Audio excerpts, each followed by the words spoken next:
Hey adventurers, today we are on a river hike out in Santa Barbara. And you know what? We've already found our first creature. Look at this guy. This is a California newt.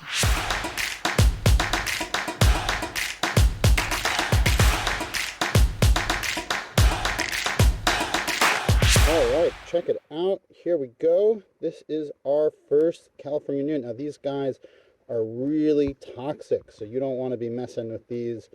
If you have any cuts on your hand, it can be very dangerous because they secrete their toxin through the skin. But holding them is just fine as long as your hands are all healthy. But they have such vibrant bellies. I mean, look at that. This is a warning sign to potential predators.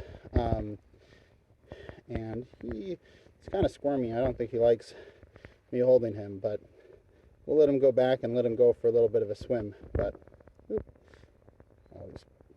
puffing up his throat a lot too. That's very interesting. I haven't seen that before. But very cool to see this guy. There should be plenty of others on the trail for us to find. Time to let this guy go swimming. All right. Bye-bye.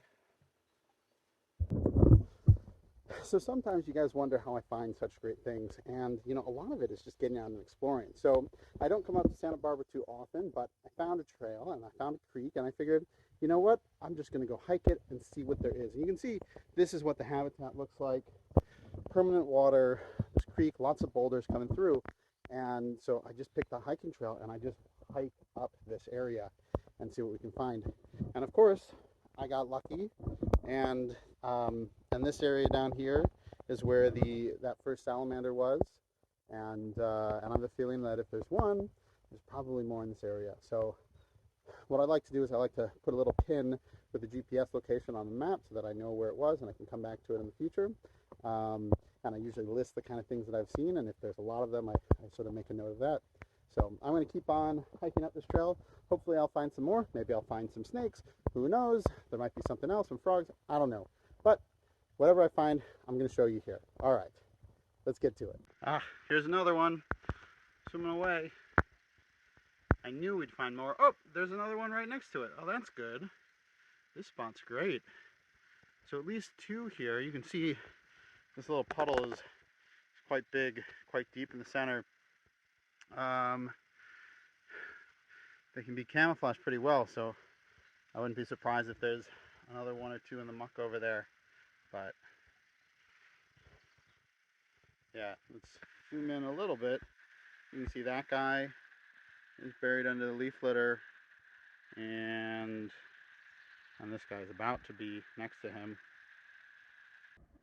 So you may notice that most of the time when we find salamanders, we actually find them by flipping logs and such. And that's because most of the salamanders in North America are nocturnal, and so they're really only active at nighttime. If it's a rainy night or a rainy day, you might see them walking around a bit, but pretty much only at night. Newts, which are types of salamanders, it's a separate family, they are often found during the day, and that's because they are diurnal. So we come to a creek just like this.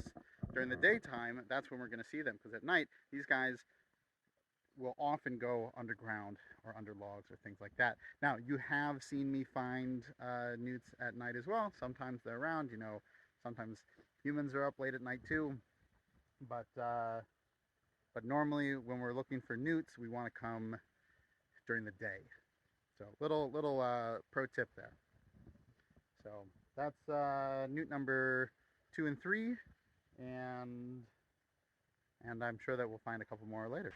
One more newt right there under that log in the water. And you know what? It's hard to find a more picturesque spot than this. I mean, just look at the gorgeous scenery it has here. I mean, a little waterfall. You know, I walked up to this puddle and I was like, there better be a newt here, because this would be just, you know, a really magical experience. And he's already tucked himself back onto that log, but pretty cool.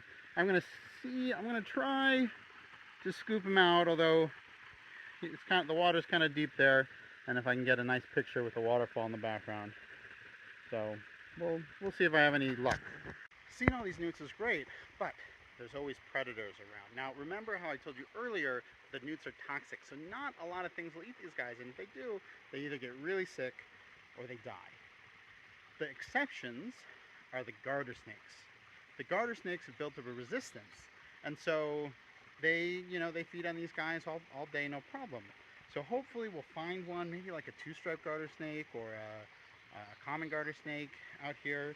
I haven't seen any yet, and to be honest, the weather isn't the best. It's in the 60s. It's kind of cold.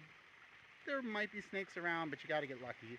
So, but like I said, the snakes eat these guys, and so if the newts are around, there's probably a snake or two that lives around here that eats them. So we'll keep looking. Hopefully we'll find one. Stay tuned. I definitely need to remember this hiking spot because it is absolutely gorgeous. So this is the top of that waterfall. So I just climbed up it. But if you look over here, it's like a bunch of mini waterfalls and stuff, and it's just really a gorgeous area. So definitely remembering to come hiking here again in the future. All right, let's see. Sorry for the glare. Let's get around it, but you can see. Ah, there we go. There is, I'll try again. Too much glare. There we go. You can see right there is a tadpole. There's a bunch in this water over here as I pan through. These are toad tadpoles, and you can tell because they're all black. In this area, they're probably California toad, which is a subspecies of the western toad. And yeah, we haven't seen or heard any adults, but you never know what you might find out on the trail. So very cool, nice little puddle here right next to that waterfall area too. All right, folks, well, it's time for me to head home, so let's keep it nice and sweet. I'm Greg Schechter, this is Schechter Natural History, and I'll see you in the field.